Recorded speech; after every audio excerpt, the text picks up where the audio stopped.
पंतप्रधान नरेंद्र मोदी यांनी सुरू केलेल्या आत्मनिर्भर भारत योजनेची अंमलबजावणी न करणाऱ्या अधिकाऱ्यांवर कारवाई करणे, व्यवसायासाठी आत्मनिर्भर भारत योजनेतून कर्ज मिळणे आणि शासकीय तसेच राजकीय स्तरावर गेल्या 5 वर्षांपासून माझी दखल का घेतली गेली नाही, या सर्व मागण्यांसहित येत्या 6 ऑक्टोबरपासून मुंबई येथे मंत्रालयासमोर पंतप्रधान नरेंद्र मोदी यांच्या चित्रासह अर्धनग्न लक्षवेधी चित्र आंदोलन करणार आहे। तसेच मुख्यमंत्री देवेंद्र फडणवीस यांनीही याची दखल घेतली नाही तर माझ्या आत्महत्येस शासन आणि राजकीय मंडळी जबाबदार राहतील, असा इशारा जगद्गुरू संत तुकाराम महाराज आणि पंतप्रधान नरेंद्र मोदी यांचे तैलचित्र काढणारे देहू येथील ज्येष्ठ चित्रकार प्रेम माने यांनी पुण्यातील पत्रकार परिषदेत दिला आहे। नमस्कार, मी चित्रकार प्रेम राधाबाई बाबू माने, संत तुकाराम महाराजांची पवित्र भूमी श्री क्षेत्र देहूगाव येथून आलो आहे।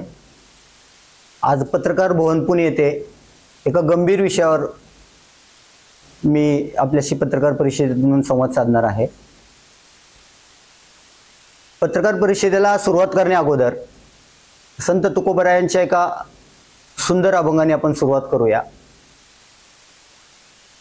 संत तुकाराम महाराज एका अभंगात म्हणतात की सत्य असत्याशी मन केले ग्वाही, मानिले नाही बहुमता।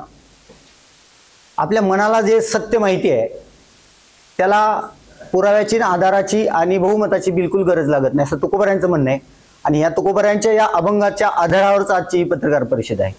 अत्यंत गंभीर विषयावर मी आपल्याशी संवाद साधणार आहे। गेली 5 वर्ष झालं या गंभीर विषयाचा मी पाठपुरावा करतोय आणि तो विषय आहे आदरणीय प्रधानमंत्री नरेंद्र मोदीजी साहेब यांच्या आदेशाचा महाराष्ट्रातील काही राजकीय सरकारी पक्षातील पदाधिकारी आणि बँका या त्यांच्या आदेशाचा अपमान करतात। मोदीजींच्या आदेशाचा अपमान झाल्यामुळे समाजापर्यंत मोदीजींच्या योजना पोहोचत नाहीत आणि त्यामुळे मोदीजी समाजामध्ये बदनाम झालेले आहेत आणि समाजातला तरुण आज बेफाम झालेला आहे की त्या आजच्या तरुणाला अर्थसहाय्याची खूप गरज आहे। उभारी घ्यायची असेल, जगायचं असेल, जीवन सुखी करायचं असेल तर, आणि हे सगळं अर्थसहाय्य मोदीजी 10,000 पासून आज समजून घ्या अगदी कमीत कमी 10,000 पासून ते 100 कोटी रुपयापर्यंत तरुणांसाठी त्यांनी कर्ज उपलब्ध करून दिलेलं आहे। आपल्याला हे सगळे सोशल मीडियावर उपलब्ध आहे, आपण तपासून पाहू शकता। या संदर्भात बोलताना माने पुढे म्हणाले, या विषयाला अनुसरून 2024 मध्ये पुणे जिल्हाधिकारी यांना 35 पानांचे निवेदन दिले होते, परंतु आजपर्यंत त्यावर कोणतीही कार्यवाही करण्यात आली नाही।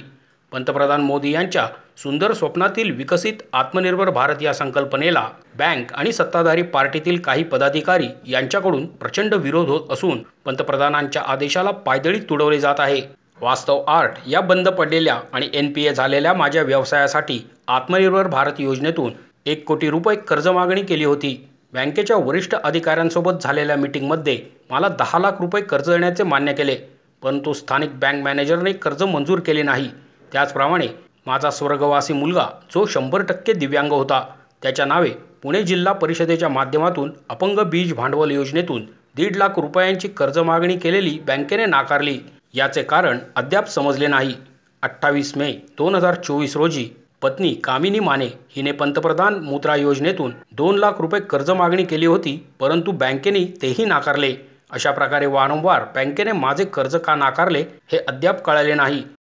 आणि त्याच योजनांचा मी गेली 5 वर्ष अभ्यास करतोय। मुद्रा योजनेतून मी कर्जही घेतलं, झेरॉक्स पेपरवरती 4 लाख रुपये कर्ज घेतलं। कोरोना काळात फार भयंकर परिस्थिती आणि माझा उद्योग गडबड घ्यायला आला, बंद पडला। कोरोना काळामध्ये 2020ला मोदीजींनी कोरोना पॅकेज जाहीर केलं, आत्मनिर्भर भारत योजना जाहीर केली आणि त्या योजनेतून मी नव्याने उभारी घेण्यासाठी बँकेकडे 1 कोटी रुपयाची कर्ज मागणी केली। त्यापैकी बँकेला म्हटलं की 10 लाख रुपये मला तातडीने द्या, माझा व्यवसाय पुन्हा मला उभा करता येईल। बँकेने ती मान्य केलं। पुणे जिल्ह्याचे एक मोठे ऑफिसर आले होते, त्यांच्यावर माझी फायनल 14 ऑगस्ट 2020ला फायनल मीटिंग झाली आणि मला 10 लाख रुपये तातडीने देतो म्हणाले आणि 3 दिवसांनी माझं बँकेने कर्ज नाकारलं बँक मॅनेजरने। त्या गोष्टीचा आजपर्यंत मी पाठपुरावा करतोय। बँकेने कर्ज नाकारलं, त्यानंतर माझ्या दिव्यांग बाळाचं 100% दिव्यांग बाळ वय वर्ष 25 जिल्हा परिषदेने त्याला 1.5 लाख रुपये दिलेलं कर्ज तेही बँकेने नाकारलं, देवगाव शाखेच्या बँकेने। त्यानंतर प्रधानमंत्र्यांची स्वनिधी योजना 10,000 रुपयाची होती, म्हटलं ती सुद्धा मी घेणार, मोदीजींची योजना आहे ती सुद्धा घ्यायची।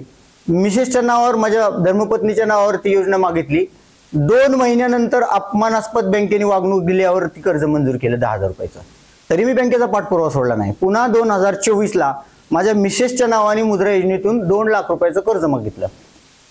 अगदी त्याला साधे पेपर लागतात, त्याला प्रोजेक्ट रिपोर्ट लागत नाही, फक्त तुमची ओळखपत्र आणि एक कोटेशन लागतं. तेही बँकेने द्यायचं कबूल केलं. बँकेच्या ऑफिसरनी व्हिजिट केली आणि तेही बँकेने 1 महिन्याने नाकारलं. 2024ची गोष्ट आहे. अशी माझी 4 कर्ज प्रकरणं बँकेने नाकारली. माझी अत्यंत आर्थिक परिस्थिती वाईट झालेली आहे. बँकेने आणि सरकारी पक्षातल्या राजकीय पदाधिकाऱ्यांनी माझी कोंडी केली आहे, ह्याच्यातून हे दिसून येतं. दुसरी गोष्ट, ह्याच्या पाठीमागे आदरणीय प्रधानमंत्री नरेंद्र मोदीजी यांच्या आदेशाचा आणि योजनांचा अपमान होतोय का? मग हे कोण करतंय? जर सरकारी पक्षातीलच पदाधिकारी जर मोदीजींच्या योजनेला विरोध करत असतील तर याला मग समाजाला आत्मनिर्भर कोण करणार? मोदीजींच्या सुंदर संकल्पनेतील विकसित आत्मनिर्भर भारत कसा होणार? असे नमूद करत चित्रकार प्रेम माने म्हणाले, बँकेच्या कर्ज अडवणुकीमुळे माझ्या व्यवसायाचे प्रत्यक्ष 10 कोटी रुपयांचे आर्थिक नुकसान झाले आहे. या आर्थिक नुकसानीमुळे उपचाराअभावी मला माझ्या दिव्यांग मुलाला गमवावे लागले. याची जबाबदारी कोण घेणार असा प्रश्नही त्यांनी उपस्थित केला. बँकेने आमचे अडवून ठेवलेले कर्ज तातडीने मंजूर करावे.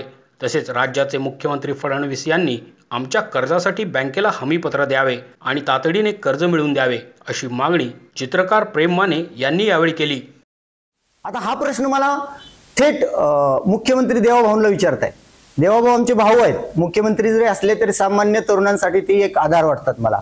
आणि आज मी त्यांनाही 12 सप्टेंबरला पत्र लिहिलं होतं. 12 सप्टेंबर 2025ला की मुख्यमंत्री देवाभाऊ, आमची ही सगळी व्यथा आहे. 5 वर्षापासून मी पाठपुरावा करतोय. त्यांना ईमेल केला ह्या सगळ्या गोष्टीचा आणि तुम्ही 15 तारखेपर्यंत माझ्या ह्या व्यथेची दखल घ्या. त्यांनी कुठली दखल घेतली नाही. 17 सप्टेंबरला मोदीजींच्या वाढदिवशी मला मोदीजींचं हे सुंदर चित्र प्रकाशित करून शुभेच्छा देऊन लक्षवेधी चित्र आंदोलन देहूमध्ये करावं लागलं. आज 15 दिवस होऊन गेले, त्याचीही दखल कोणी घेतली नाही. मग आता माझ्याकडे पर्याय काय आहे? आजच्या तरुणांकडे 5-5 वर्षे जर सरकारी पक्षातील अधिकारी, बँक अधिकारी, मुख्यमंत्री दखल घेत नसतील तर माझ्यासारख्या तरुणांनी करायचं काय? एवढी सुंदर चित्र आहेत, काय करायचं? आर्थिक विवंचना असल्यावर ही चित्र मी काय रस्त्यावर मांडायची का? देशाच्या प्रधानमंत्र्यांचं एवढं सुंदर चित्र कुठं ठेवायचं? हा मोठा प्रश्न पडला आहे. आणि पुन्हा एकदा पत्रकार बांधवांच्या माध्यमातून मुख्यमंत्री देवाभाऊंना माझी विनंती आहे की आज या पत्रकार परिषदेच्या माध्यमातून मी तुम्हाला विनंती करतो, माझ्या व्यथेची दखल घ्या. तुमच्यापर्यंत हे पोहोचलं असेल नसेल मला माहीत नाही, पण मी तुमच्यापर्यंत पाठपुरावा केला हे सगळं पोहोचवण्याचा. आजच्या पत्रकार परिषदेच्या पत्रकार मायबापांनी हा माझा गंभीर विषय महाराष्ट्राचे मुख्यमंत्री देवेंद्र फडणवीस साहेब यांच्यापर्यंत पोहोचवावा आणि उद्यापर्यंत म्हणजे 5 ऑक्टोबरपर्यंत मला तुम्ही माझी दखल घेतली आहे असा निरोप द्या, असा माझ्यापर्यंत तुमची माहिती आली पाहिजे. नाहीतर 6 ऑक्टोबरला मुंबईमध्ये मंत्रालयाच्या समोर अर्धनग्न चित्र आंदोलन करणार. मोदीजींची ही सुंदर चित्र ठेवणार मंत्रालयाच्या समोर आणि अर्धनग्न करणार. आता तुम्ही नग्नच केलेलं आहे आम्हाला. माझं एक बँकेने आर्थिक कोंडी केल्यामुळे माझं 25 वर्षाचं दिव्यांग बाळ उपचाराअभावी तडफडून मेलं. माझी प्रपंचिक गडी सगळी विस्कटलेली आहे. घराचा सगळा सत्यानाश झालाय, प्रपंचाचा सत्यानाश. तरी मोदीजींच्या प्रेरणेने मी देशसेवेचं काम करतोय. तरी अशी चित्र तयार झालेली आहेत. मी कशी केलेली आहेत मलाच माहिती आहे.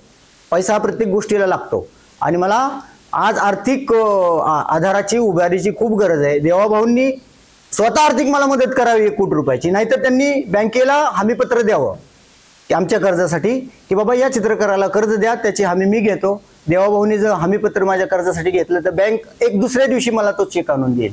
आणि अशी मी देवाभाऊला विनंती करतो, पत्रकार मायबापांनी माझ्या या विषयाची गंभीर दखल घ्यावी. हा माझा एकटाच चित्रकार प्रेम मानेचा विषय नसून देशातल्या तरुणांचा हा विषय आहे. देशातल्या तरुणांना उभारी देणारा हा विषय आहे. मोदीजी जे जे देशासाठी करतात ते तरुणापर्यंत पोहोचलं पाहिजे, तरच मोदीजींचं खरं रूप तरुणांना कळेल. म्हणजे मोदीजींच्यावर कोणी टीका करणार नाही, मोदीजींची बदनामी होणार नाही, मोदीजींचा अपमान होणार नाही. आणि याची सगळी जबाबदारी आता महाराष्ट्राचे मुख्यमंत्री देवाभाऊ यांच्यावर आहे.